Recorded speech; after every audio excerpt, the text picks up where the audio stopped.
बिस्मिल्लाहिर्रहमानिर्रहीम। अस्सलाम वालेकुम नाज़रीन, मैं अहमद फ़वाद हूँ और आप मेरा यूट्यूब चैनल देख रहे हैं।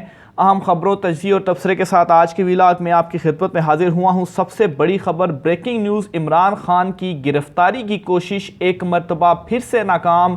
GHQ कन्फ्यूज़, हालात जो हैं वो बदलने लगे हैं और पाकिस्तान तहरीक इंसाफ में वापसी शुरू हो चुकी है। कुछ अहम और एक्सक्लूसिव डिटेल्स के साथ आज के व्लॉग में आपकी खिदमत में हाजिर हुआ हूँ। इमरान खान साहब से रात गए बड़ी एक अहम मुलाकात हुई है चंद सहाफ़ियों की, और इस मुलाकात में इमरान खान साहब ने दिल की बातें कही हैं। इसके साथ ही इमरान खान साहब ने इस मुलाकात में कुछ राज की बातें कही हैं, कुछ अपनी स्ट्रेटजी कही है।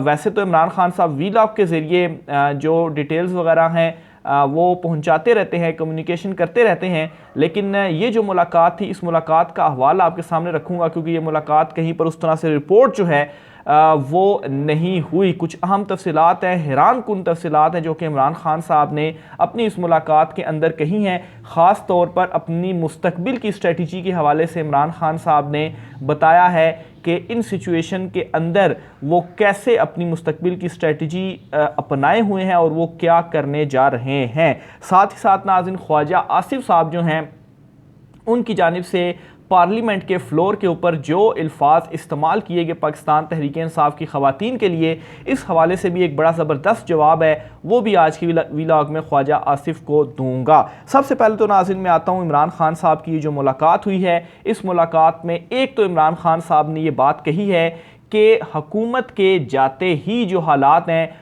उनमें बड़ी हद तक जो तब्दीली है वो होना शुरू हो जाएगी। अब आप याद करें कि इसी प्लेटफॉर्म के ऊपर वो तमाम नाजरीन जो मुझे रेगुलर सुनते हैं, रेगुलर देखते हैं, मुसलसल मैं ये बात कर रहा हूँ कि हुकूमत जाते ही 360 डिग्री के ऊपर आप ये देखेंगे कि जो हालात हैं उनमें तब्दीली आएगी। और ये बात अब इमरान खान साहब की जानिब से भी कह दी गई है। ये हुकूमत जो थी, भरपूर इन्होंने कोशिश की कि जब तक ये इक़्तिदार में है इमरान खान को किसी तरीके से ये दबाएं, लेकिन इन्हें हर हरबे में नाकामी का जो सामना है वो करना पड़ा है। और अब इमरान खान साहब भी ये बात कर रहे हैं कि जो ही ये हुकूमत ख़त्म होगी उसके बाद आप देखेंगे कि हालात में तब्दीली आना शुरू हो जाएगी और फिर उसके बाद जो इलेक्शंस होंगे उनमें भी ऐसा नहीं होगा कि पाकिस्तान तहरीक इंसाफ के ऊपर जिस तरह से अभी क्रैकडाउन हुआ है इस तरह के हालात रहेंगे, या पाकिस्तान तहरीक इंसाफ को के जो उम्मीदवार होंगे उनको उठा लिया जाएगा या उनको इलेक्शन लड़ने नहीं दिया जाएगा। तो इस तरह का कोई जो सीन है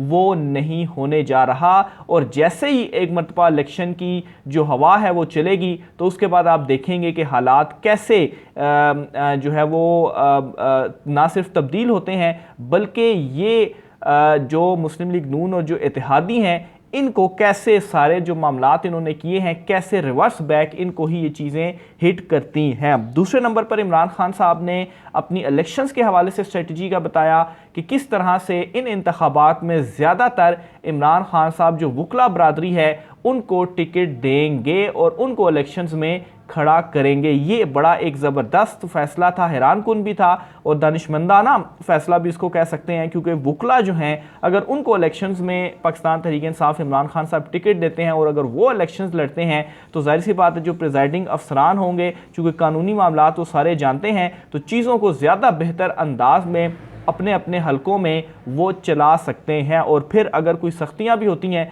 तो जाहिर सी बात है वकला को फिर ये राइज होगा कि वो कानूनी मामलात पर अपने केसेस के हवाले से भी चीज़ों को देख पाएंगे। तो ये बड़ी ज़बरदस्त हिकमत अमली है जो इमरान खान साहब की जानिब से बताई गई है अपनी इस मुलाकात में कि इलेक्शंस में वो जो वकला हैं उनको ज़्यादातर टिकट जारी करेंगे। और कल एक और बड़ा जो है वो मंज़र भी बनी गाला में देखा गया और इस मंज़र के मुताबिक आज़म स्वाति, फवाद चौधरी और शिबली फराज जो हैं वो जिस जगह पर इमरान खान साहब के साथ खड़े हुआ करते थे बनी गाला में, आज ये जगह तब्दील होकर वकला बरादरी के पास आ चुकी है। यानी कि उमैर न्याज़ी, शुएब शाहीन और जो पंचोता बरादरान हैं ये स्पेस अब उनकी जानिब से ले ली गई है। आज़म स्वाति और शिबली फराज जो हैं इन्होंने पाकिस्तान तहरीक इंसाफ तो नहीं छोड़ी, लेकिन जाहिर सी बात है इस वक्त जो सख्तियाँ हैं इनको भी गिरफ्तारी का खदशा है, जिसकी वजह से ये फ़िलहाल अभी छुपे हुए हैं, ये सामने नहीं आ रहे। बहरहाल फवाद चौधरी जो हैं वो तो पार्टी को खैरबाद कह चुके हैं। साथ ही इमरान खान साहब ने इस मुलाकात में पार्टी को छोड़ जाने के हवाले, जिन्होंने पार्टी को छोड़ा उनके हवाले से भी गुफ्तगू की। एक तो इमरान खान साहब ने कहा कि बड़ी तादाद में पाकिस्तान तहरीक इंसाफ में जो लोग छोड़कर जा चुके थे वो राब्ते कर रहे हैं मुझसे कि मैंने वापस आना है। लेकिन इमरान खान साहब पहले कह चुके हैं कि इंडिविजुअल लेवल के ऊपर इन तमाम का केस देखा जाएगा और उसके बाद ही वापसी के हवाले से कोई फैसला किया जाएगा या टिकट देने के हवाले से फैसला किया जाएगा कि किन को वापस लेना है।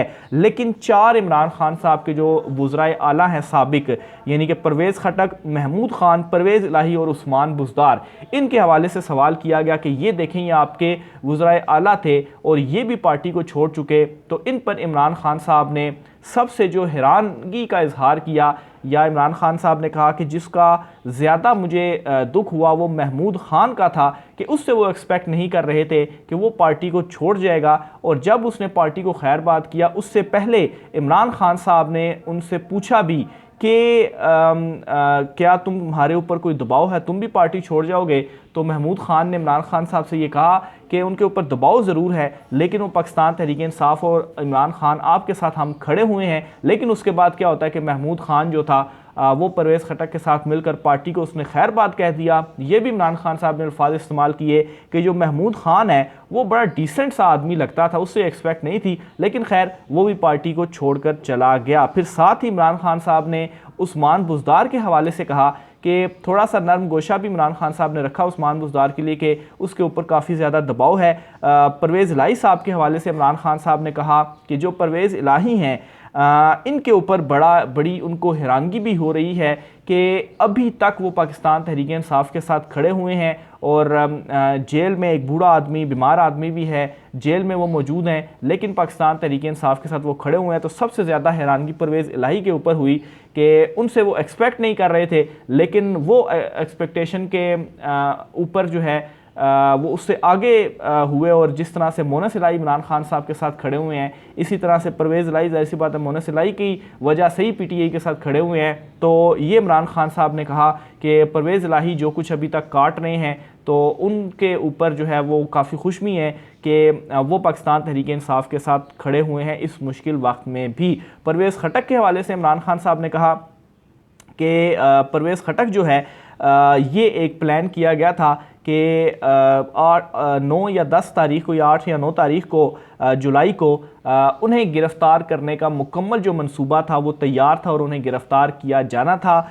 और साथ ही साथ क्या होना था कि जो परवेज़ खटक हैं इसके साथ ही उसने जो अपनी नई पार्टी थी उसकी अनाउंसमेंट कर देनी थी, उसका जो ऐलान है वो कर देना था। लेकिन ये प्लान, ये जो कोशिश है इमरान खान साहब को गिरफ़्तार करने की, ये उस वक्त भी नाकाम हुई। और फिर उसके बाद जो इलेक्शन कमीशन ने नाकाबिल ज़मानत वारंट गिरफ़्तारी जारी की है, फिर बनी गाला में जो कुछ हुआ, तो बहरहाल गिरफ़्तारी इमरान खान साहब की नहीं हुई। और वो जो प्लान था कि गिरफ़्तारी के बाद परवेज़ खटक साहब पार्टी लॉन्च कर देंगे और ये कहेंगे कि मैं खान का ही बंदा हूँ और आप सारे मेरे साथ आकर मिल जाएं, तो वो एक बड़ा प्लान था जो कि परवेज़ खटक का फ्लॉप हुआ है। और इमरान खान साहब ने कहा कि इनको मैंने ये भी कहा था कि तुम अगर मेरा साथ नहीं दोगे और मुझे छोड़कर चले जाओगे तो फिर जो तुम्हारा हाल है, जो तुम्हारा मुस्तकबिल है, जो अवाम इस वक्त जिस जगह पर खड़ी हुई है, तो तुम खुद को जो है वो ज़ीरो ही समझो। तो ये भी इस मुलाकात में इमरान खान साहब ने कहा।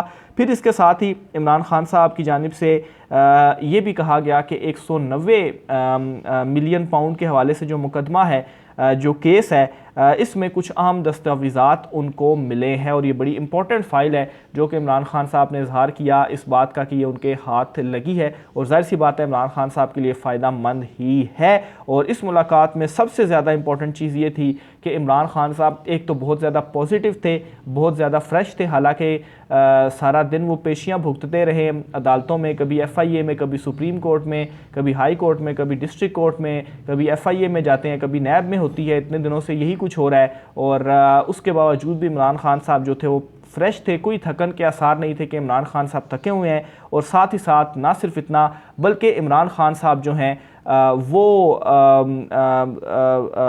कॉन्फिडेंस लेवल जो था इमरान खान साहब का वो भी काफ़ी ज़्यादा हाई था। तो ये जो है वो ओवरऑल अहवाल रहा है इमरान खान साहब की जो मुलाकात थी जो कि उनकी जानिब से की गई है। आगे चलकर नाज़रीन एक और बड़ी अहम खबर है, वो भी मैं आपके साथ शेयर करता चलूँ। एक तो ये इमरान खान साहब ने अपनी मुलाकात और इसमें जो स्ट्रेटजी वगैरह थी वो सारा कुछ बयान कर दिया। साथ ही नाज़रीन एक और अहम खबर ये है कि जो निगरान हुकूमत है इनको इजाफ़ी इख्तियारात देने के हवाले से जो एक मुजवज़ा तरमीम है वो सामने आ गई है। इसकी भी मैं डिटेल्स आपके सामने रखता हूँ, लेकिन इसमें अहम खबर ये है कि नून लीग की जानिब से तो ये मुजवज़ा तरमीम सामने आई है, लेकिन पीपल्स पार्टी और दीगर इत्तेहादी जमातें इस तरमीम के ऊपर जो है वो उनके साथ नहीं है। हालांकि कल ये पार्लियामेंट में पेश भी किया गया, लेकिन इस चीज़ का कल कोई फ़ायदा नहीं हुआ, क्योंकि ज़ाहिर सी बात है इत्तेहादियों का साथ होना ज़रूरी है। ये मुजवज़ा तरमीम भी मैं आपके सामने रखता हूँ, बड़ी इंटरेस्टिंग मामलात हैं ये भी, क्योंकि ये कहा जा रहा है कि कुछ इख्तियारात बढ़ाए जा रहे हैं निगरान वज़ीर-ए-आज़म के, और इस पर मैं कुछ चीज़ें आपके सामने रखता हूँ। तो ख़बर के मुताबिक नाज़रीन, निगरान हुकूमत को इजाफ़ी इख्तियारात देने के लिए इलेक्शन एक्ट 2017 में मुजवज़ा तरमीम पार्लियामेंट में पेश कर दी गई, जिसमें 54 तरामीम और एक्ट 2017 की सब क्लास 2A शामिल है। मुजवज़ा तरमीम के मुताबिक निगरान हुकूमत आलमी मुआहिदों की मजाज होगी। रिटर्निंग अफसर वक्त ज़ाया किए बगैर नताइज की कापी इलेक्शन कमीशन को भेजेगा। इंतखाबी उज़रदारी पर 30 दिन के अंदर इलेक्शन कमीशन को फैसला करना होगा। हल्का बंदियों का इलेक्शन प्रोग्राम से पहले ऐलान करना होगा। मुकर्रर वक्त में पार्टी इलेक्शन के इनकाद में नाकामी पर सियासी जमात पर जुर्माना होगा। प्रिजाइडिंग अफसर नताइज की तस्वीर बनाकर रिटर्निंग अफसर को भेजेगा। तो बहरहाल ये तरमीम जो थी वो तो ठीक है, लेकिन जो निगरान हुकूमत के हवाले से थी कि आलमी मुआहिदों की मजाज होगी, ये जाहिर सी बात है IMF या अगर दीगर कोई मामलात निगरान सेटअप में हुए तो फिर उस सूरत हाल में ये इख्तियार होगा निगरान हुकूमत के पास, जो कि ये तरमीम के लिए जो बिल है वो पेश किया गया है, लेकिन अभी तक इसके ऊपर जो इत्तफाक है वो नहीं हुआ। फिर साथ ही किसी भी नतीजे में 2 बजे से ज़ायद ताख़ीर नहीं की जाएगी। नताइज में ताख़ीर की सूरत में प्रिजाइडिंग अफसर ठोस वजह बताएगा। पोलिंग स्टेशन के बाहर कानून नाफिज करने वाले इदारे तैनात होंगे। फिर साथ ही इमरजेंसी प्रिजाइडिंग अफसर सिक्योरिटी पर मामूर अमले को अंदर तलब करके कर सकेगा। नताइज मुरतब करते वक्त उम्मीदवार का एक एजेंट RO दफ्तर में मौजूद होगा। तो ये कुछ अहम तरीन तजावीज़ थी। फिर इसके अलावा तमाम इंतखाबी हलकों में रजिस्टर्ड वोटर्स की तादाद बराबर होगी और फ़र्क 5% से ज़्यादा नहीं होगा। हल्का बंदियों के ख़िलाफ़ शिकायत 30 रोज़ में जो है वो की जा सकेगी। तो ये कुछ अहम जो तजावीज़ थी या जो मुसवदा है उसमें ये जो तरामीम है वो की गई हैं और इसे पार्लियामेंट में पेश कर दिया गया है। बहरहाल इत्तेहादी अभी तक इस पर मान नहीं रहे। आज दोबारा से इजलास है, देखते हैं कि जो इत्तेहादी हैं उनको किस तरीके से मुस्लिम लीग नून मनाती है और ख़ास तौर पर पीपल्स पार्टी जो है उनको किस तरह से मनाती है। इसके अलावा इमरान खान साहब के जो मुलाकात हुई है उस मुलाकात में एक और इम्पोर्टेंट बात इमरान खान साहब ने एस्टेब्लिशमेंट के हवाले से कही है, वो भी मैं आपके सामने रखता हूँ। तो इमरान खान साहब की जानिब से ये कहा गया है कि एस्टेब्लिशमेंट इस वक्त कंफ्यूज है क्योंकि यू टर्न लेने के लिए हौसला चाहिए। तो ये इमरान खान साहब ने जो है वो बात कह दी है एस्टेब्लिशमेंट के हवाले से कि वो इस वक्त कंफ्यूज हैं, यानी कि वो वापस आने के लिए जो है वो इमरान खान साहब ने कहा कि थोड़ा हौसला चाहिए यू टर्न के लिए, तो शायद वो वापसी का जो सफ़र है वो थोड़ा मुश्किल है। तो इस वजह से इमरान खान साहब ने कहा कि एस्टेब्लिशमेंट इस वक्त कंफ्यूज है। इसके अलावा इमरान खान साहब ने कहा जी कि जो लोग छोड़ कर गए वो सब वापस आने के लिए राब्ता जो है वो कुछ कर रहे हैं और कुछ करेंगे। उन्होंने कहा कि उस्मान बुज़दार और इनके ख़ानदान पर दबाव डाला गया, इस वजह से वो पार्टी से अलग हुए। तो ये कुछ अहम तरीन गुफ्तगू थी, 1-2 पॉइंट रह गए थे, मैंने कहा वो भी आपके साथ में शेयर करता चलूँ। आखिर में एक और अली मोहम्मद खान साहब के हवाले से खबर है, उनकी रिहाई के हवाले से खबर भी आपके साथ में शेयर करता चलूँ। उनको जो है पाकिस्तान तहरीक इंसाफ की अहम रहनुमा हैं अली मोहम्मद खान साहब, उनको ज़मानत पर रिहाई मिली है, लेकिन साथ ही उनको दोबारा गिरफ़्तार कर लिया गया है और डिटेल्स के मुताबिक ये 8वीं मरतबा होगा कि उनको दोबारा गिरफ़्तार किया गया है। और इसमें नाज़रीन मर्दान की सेशन जज ने अली मोहम्मद खान को रिहा करने का हुक्म दिया था और ये कहा था कि 4 अगस्त तक मज़ीद केस में गिरफ़्तार उनको ना किया जाए। बहरहाल 8वीं मरतबा उन्हें दोबारा से जो गिरफ़्तार है वो कर लिया गया है। दूसरी तरफ शहरियार अफरीदी और दीगर कुछ जो अहम रहनुमा हैं वो भी इस वक्त जेलों में मौजूद हैं और वो भी इमरान खान साहब के साथ डटे हुए हैं। आखिर में ख्वाजा आसिफ साहब के ये 23 सेकंड का वीडियो क्लिप है, ये मैं आपको सुनवाता हूँ कि उन्होंने क्या कहा है, फिर इसके ऊपर भी कुछ डिटेल जो है वो आपके साथ में जो है वो दोबारा शेयर करता हूँ। तो ख्वाजा आसिफ साहब क्या कहते हैं जी? खंडरात है उनके जनाब स्पीकर, ये खंडरात है उनके, ये उनका कूड़ा करकट बाकी रह गया हुआ है। ये लफ्ज कूड़ा करकट जो है, तो ये ख्वाजा आसिफ साहब हैं जो पाकिस्तान तहरीक इंसाफ की ख़वातीन को कूड़ा करकट और गार्बेज जैसे अल्फाज जो हैं वो इस्तेमाल कर रहे हैं। तो बहरहाल ये पहली मरतबा नहीं हुआ कि मुस्लिम लीग नून इस तरह के काम कर रही है, पहले भी मुस्लिम लीग नून इस तरह की चीज़ें करती रही है और ये मुकम्मल तौर पर अब आहिस्ता आहिस्ता इस लेवल तक भी ये गिरेंगे। इसकी रीज़न ये है कि फ्रस्ट्रेशन का इनका आलम ये है कि इनको मालूम है कि ये 10-15 दिन की जो हुकूमत रह गई है, ये जब हुकूमत इनकी जाएगी तो उसके बाद इलेक्शन में और जो अवाम इनका हाल करेगी वो इनको तमाम तर चीज़ों का अंदाज़ा हो गया। इस वजह से इनकी कन्फ्यूजन का लेवल ये है कि इस तरह के मामलात के ऊपर ये अब आ चुके हैं। सीनियर सहाफ़ी खालिद जमील साहब ने इसके ऊपर एक ट्वीट किया बड़ा ज़बरदस्त कि नून लीग ने हमेशा सियासी मुखालफिन की ख़वातीन के ख़िलाफ़ गैर इखलाकी मुहिमात चलाई, मगर नून लीग ख़ुद इस एतबार से खुशकिस्मत जमात है कि इसे हर दौर में कम ज़र्फ़ और पस जहन अपोजिशन नहीं मिली, वगरना नून लीग वालों की अपनी ऐसी ऐसी दास्तानें ज़राए इब्लाग़ की ज़ीनत बनती हैं कि अल्लाह की पनाह। तो ये नाज़रीन आज की कुछ आम तरीन तफ़सीलात थी, राय का इज़हार कीजिएगा। मुझे इजाज़त दीजिए, अल्लाह हाफ़िज़।